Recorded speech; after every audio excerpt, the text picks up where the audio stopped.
So today we want to talk about 4 patterns that when couples leave unnoticed eventually lead to the end of relationships.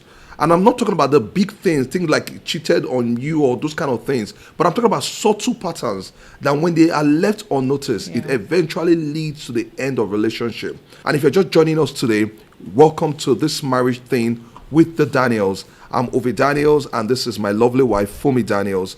And we do this to help couples build beautiful relationship that leads to marriage and eventually lead to a long life marriage, because we believe that marriage is sweet if it's done right. We've been married for 10 years now. We've been enjoying our marriage, and we are professional counselors and couple therapists, and we've been doing this professionally and also being pastors, and we've been helping people, and that is why we do these videos. So if you're seeing us for the first time, I want to say you're welcome. We'd love you to click the subscribe button.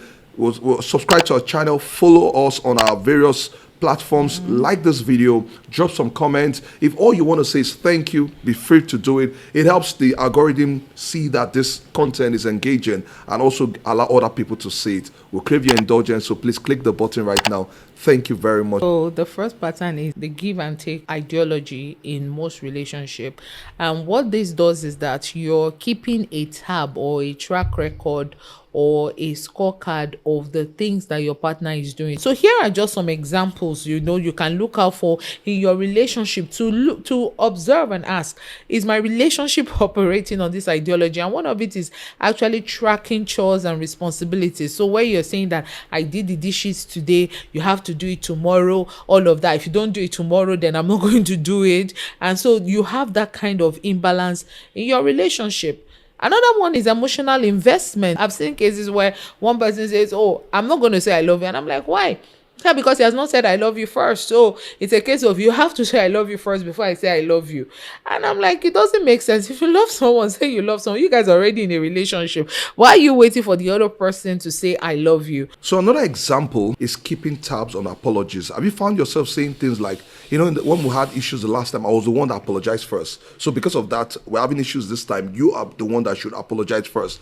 And the other person is wondering, is it about who apologized first the last time? We're having issues here. If you find that pattern or you find this example in your relationship, they know that this pattern is already there. So the final will be comparing acts of love. And what this just does is that you're just talking about how you go out of your way for your partner, but they don't go out of their way for you.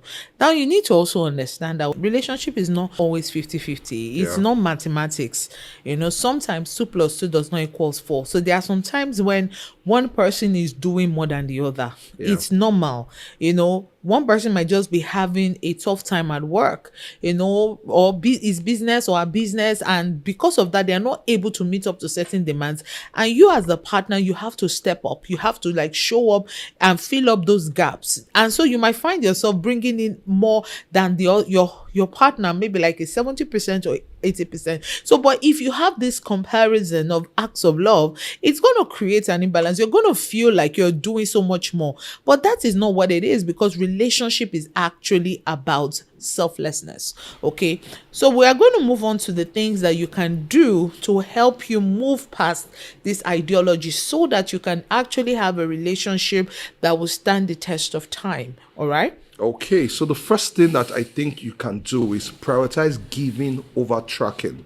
Now, what is relationship without giving? Now, of course, you're giving or the other person is giving. Now, rather than tracking, just tell yourself, I will do the giving, and I won't be watching and be counting and be tracking whether it gives me back. Now, acts of love feel more meaningful when it's done out of love and not out of obligation. So don't do the tracking, just keep giving and expect that your partner would give back to you.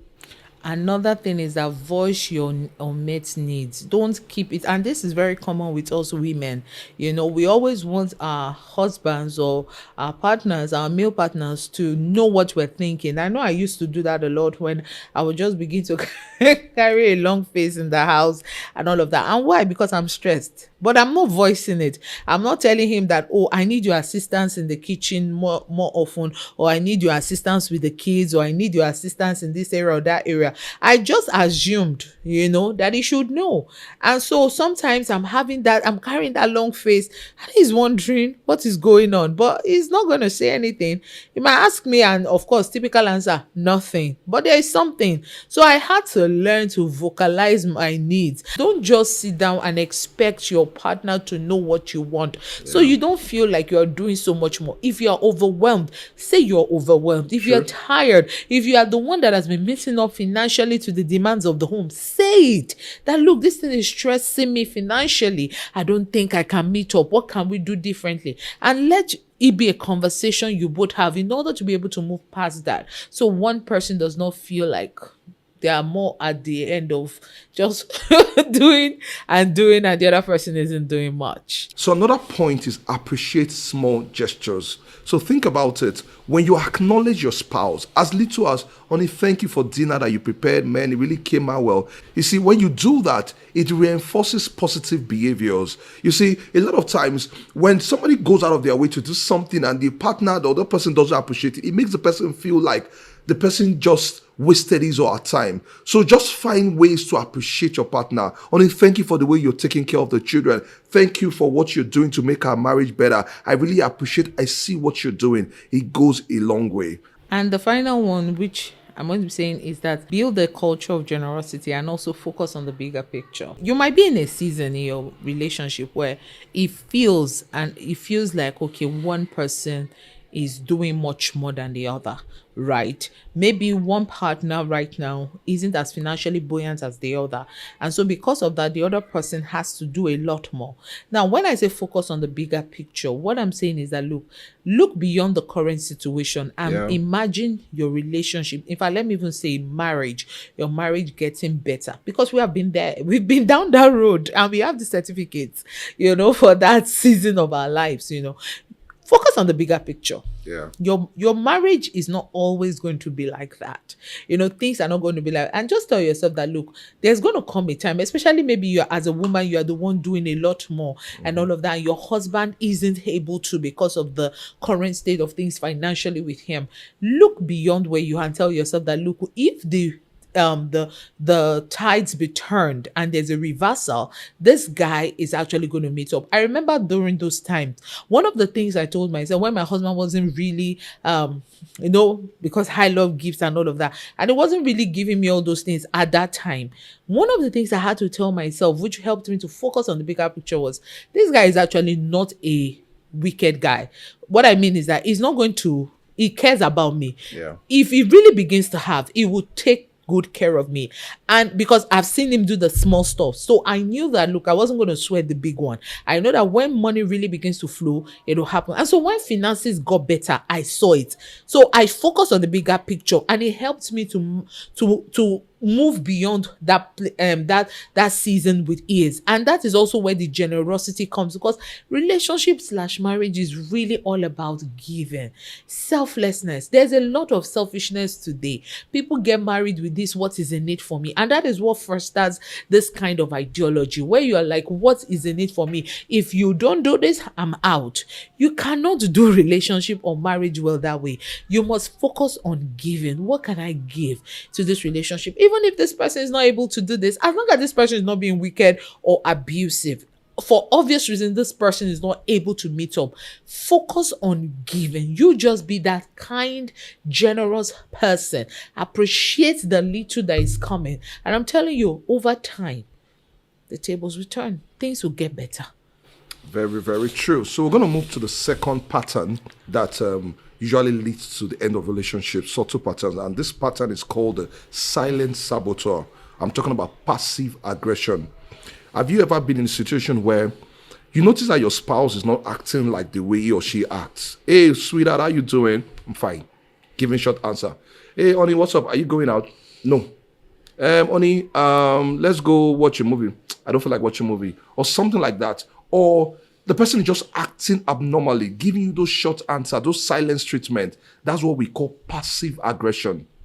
And it's something that if you don't tackle on time, it eventually leads to that place. Because after a while, the person just decides, you know what, I'm no more doing it again. And usually, people that find themselves in this situation, most of the time, they were raised in an environment where they were not allowed to express their anger or express their dissatisfaction. So they've learned over time to keep it in and show it momentarily with their character, with their behavior. So if you notice this pattern, then it's something to begin to work at and look into. So a 2022 study actually highlighted that while passive-aggressive behavior may not always be overly hostile, it often masks deep-seated feelings of resentment and dissatisfaction. When they are angry, they learn how to internalize their anger. So they don't express it. So you assume they are not upset. You assume that all is well with them, but they are actually nursing wounds. So these are people that maybe after 10 years of nursing a particular hurt, they react, and by the time they're reacting, you're wondering where is this coming from? And so this is actually what's the terrible side of having this kind of behavior, and it can negatively affect your relationship. And here are just a few things to note. So let me just say how sometimes it shows up. It shows up, number one, when they give you silent treatment or they withdraw emotionally. So if you notice your spouse is giving that silent treatment or is withdrawing, then know that this pattern is beginning to show his face. Okay, so another thing is that they make sarcastic comments. So for instance, this passive aggressive partner of yours might tell you things like, look, your mates are out there doing stuff, succeeding, achieving great things, but you are just here sitting down. You are not even making a headway, doing anything particular for yourself and all of that. Now that can hurt, that can pierce deep, but that is just an example of how it shows up in your relationship to tell you that, look, you are in a relationship with a passive aggressor. Exactly. Another way you observe this thing is that they silently begin to exclude you from social gatherings. So they are going out, family gathering, they don't want to carry you along, or friends are hanging out, they don't want to carry you along. They say, no, they don't want to just stay home and everything. They are already angry on the inside and they don't want to express it. So rather they just take those ways to express themselves. Now, the key to overcoming this passive aggression, number one, is creating a space where honesty feels safe. Maybe that person that is angry on the inside and is passively aggressive doesn't probably feel there's an honest space to express. Maybe the person feels like if I tell her, for example, maybe she needs to work on her weight, it might turn something else. So instead of them having that honest conversation, they make those sarcastic comments. See the way you're looking. See the way you are looking like Bola and the rest. So one way is to create a safe space for honest conversation. You guys should be able to have honest conversation without one person feeling like you're attacking me or something. Also, of course, the way it's being done matters a lot. Another thing is for you to acknowledge your emotions without necessarily blaming your partner, right? So in this kind of situation, nobody is saying you should deny how you feel. That's not it. Yeah. Nobody is saying you should pretend like everything is okay. Of course, there are things that my husband would do that I would not be happy about, and there are things I would do that I would not be happy about. So having a happy marriage is not that we both now pretend to each other like we love everything about each other. No, we just have learned how to express what we feel better than before. Exactly. That's just it. So we've learned to express it. So if I'm not happy with something he's doing, unlike before where I begin to carry my face or begin to act up and stuff like that, right now, I first and foremost deal with the feeling, the way I'm feeling. Then I look for a way to express it to him in a way he would understand, because presentation matters. So express your emotions. Don't deny it. Tell yourself, this is how I feel. Tell your partner, look, I don't like the way you spoke to me. I don't like the way you've been treating me. I don't like the way you have been handling money. I don't like the way you relate with the kids. I don't like it. I wish it can be better pretended.